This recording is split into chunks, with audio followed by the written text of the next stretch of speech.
दोस्तों अज शमन अली मिराली जो एल्बम है 12 पंटी। एल्बम जो टाइटल है केर कूड़ो आ केर सचो। ही 1996 जो आखिरी एल्बम है। ही आखिरी साल के आखिरी महीनन में रिलीज थियल है।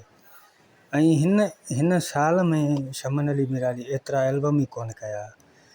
इन जो रीज़न इहो है त ही बीमार हुयो ऐं बीमारी में भी एल्बम कई।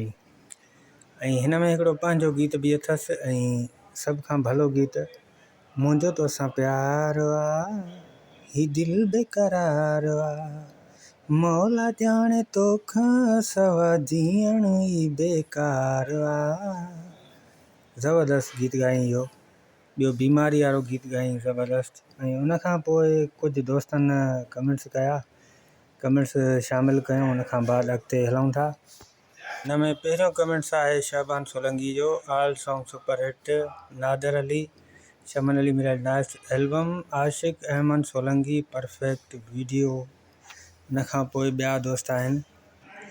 शहबान सोलंकी लिखियो आहे nice video. Mashooq Ali great video. M production nice video. वॾी महिरबानी अदा। अञा ॿिया दोस्त बि आहिनि।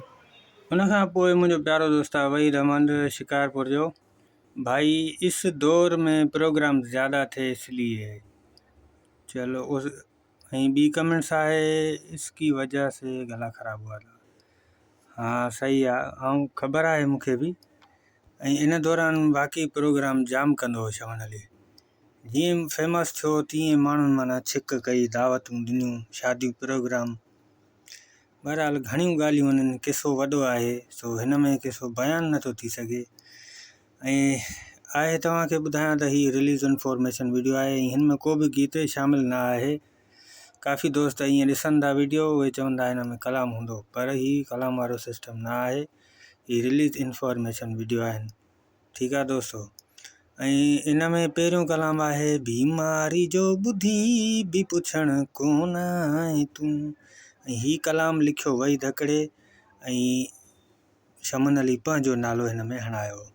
या वहीद हकड़े लिखियो या वरी गुलाम कादिर घायल। इन ॿिन्ही मां हिकिड़े लिखियो। थोरो मूंखे यादि आहे कंहिं ॿुधायो मूंखे इहो किसो।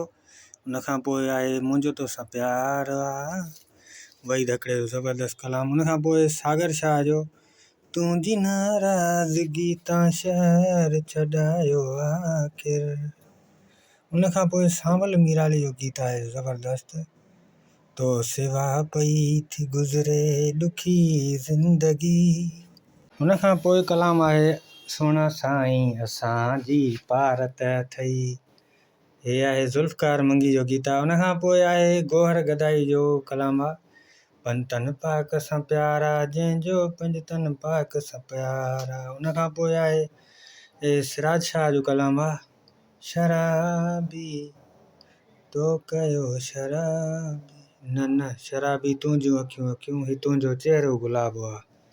उन खां पोइ वहीद हकड़े जो कलाम आहे केरु कूड़ो आहे केरु सचो। उन खां पोइ आहे ॿुढल साईं जी शायरी आहे मोहब मोई जे घर आयो आयो। उन खां पोइ आहे गुलाम रसूल जो कलाम आहे आख़िरी खुशबू राहुन में बाहूं बाहुन में गॾु आहे जानी छा शाम आहे शराबी। ज़बरदस्त गीत आहे भी दोस्तों। एल्बम कंप्लीट थी चुको आहे ऐं हिन जो मौसीक़ार आहे ज़हूर ख़ान ज़ेबी, शाइर सागर शाह। तव्हांखे वीडियो कीअं लॻो? वीडियो सुठो लॻो हुजे त कमेंट्स करे छॾींदा दोस्तों।